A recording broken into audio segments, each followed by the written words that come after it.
인천광역시가 인천에서 태어나는 모든 아동에게 18세까지 모두 1억 원을 지원하는 출생정책을 추진하기로 한 가운데 과거 허경영 국가혁명당 명예대표의 대선 공약들이 화제가 되고 있습니다. 18일 유정복 인천시장은 1억 플러스 아이드림 정책을 발표했습니다. 보육유아 급식비, 부모급여 등 약 7,200만 원의 기존 지원금을 유지하면서 전국 최초로 8세부터 18세까지 학령기 전체 기간 현금을 지원하는 아이꿈 수당 1,980만 원 등 2,800만 원을 추가로 지원하겠다는 내용입니다. 인천에서 태어나면 18세까지 1억 원을 지원받는다는 겁니다. 이번 정책을 두고 온라인에서는 지난 2007년과 2021년 당시 허 명예대표의 공약들이 떠오른다는 의견들이 많은데요. 당시 허 명예대표는 출산수당 3천만 원에 결혼수당 1억 원을 공약으로 내걸었습니다. 2021년 20대 대선 당시에는 출산지원금을 5천만 원까지 지급하겠다고 밝힌 바 있습니다. OECD 최하위 수준의 출산율을 기록하며 인구 절멸로까지 묘사되는 우리 사회의 상황이 한때 많은 사람이 비웃었던 허 명예대표의 공약을 현실화하고 있다는 평까지 나오고 있습니다.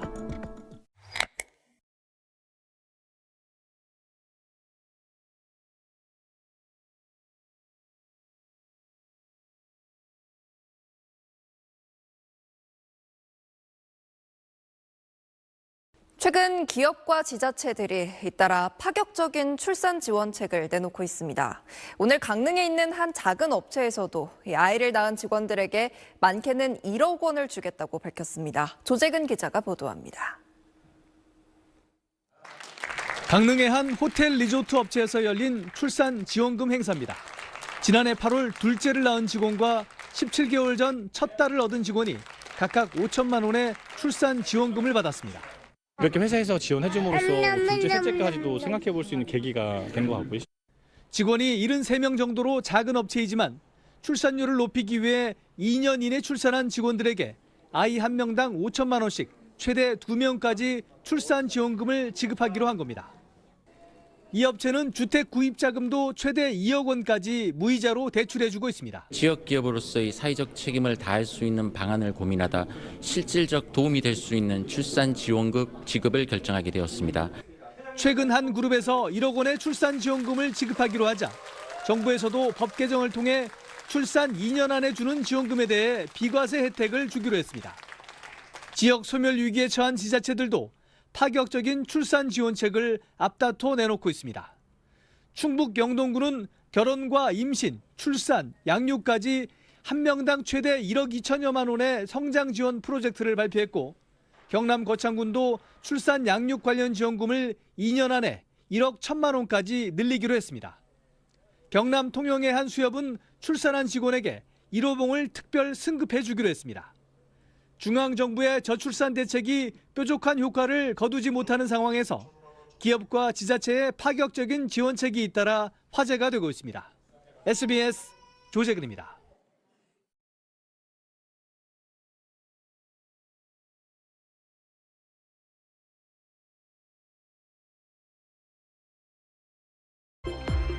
뉴스브리핑 더보기 뉴벨 더 시간입니다. 지난달에 우리나라에서 태어난 아기 수는 19,362명이었습니다. 지난해 2월보다 600명 넘게 더 줄어서 2만 명이 채 안 됐는데요.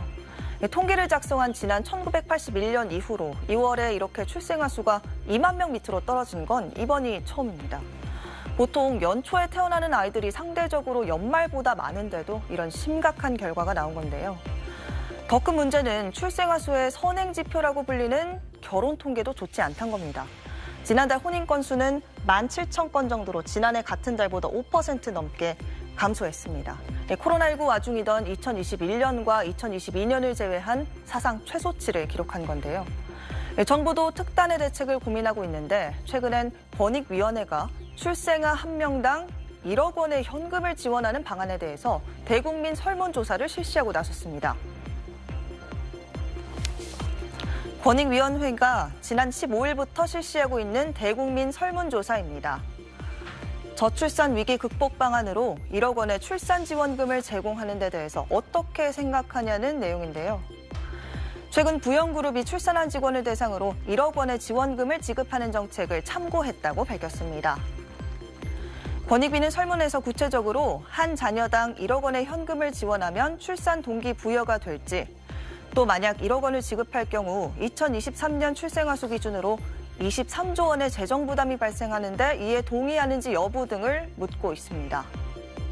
이 조사는 내일까지 이어질 예정인데요. 오늘 오전 기준으로 12,000명가량이 이 설문에 참여했습니다.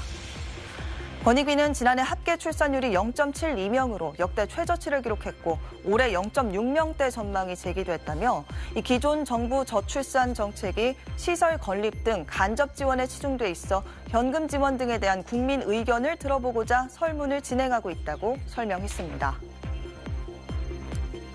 몇 년 전까지만 해도 이렇게 억대의 지원금을 지급한다는 발상은 허황된 정책으로 받아들여졌지만 출산율 하락 문제가 점점 심각해지자 이런 방안까지 검토하는 걸로 보이는데요. 다만 권익위는 이 설문조사 결과를 공개할지 여부는 정해지지 않았고 정책 결정과 연결되는 부분은 아니라고 선을 그었습니다. 결과가 나온다 하더라도 공개가 다 되지는 않아서 공개 여부도 추후 검토를 하는 걸로 알고 있거든요. 정책 결정을 한다는 건 아니고 의견 수렴 차원에서 설문조사를 한다고 보시면 됩니다.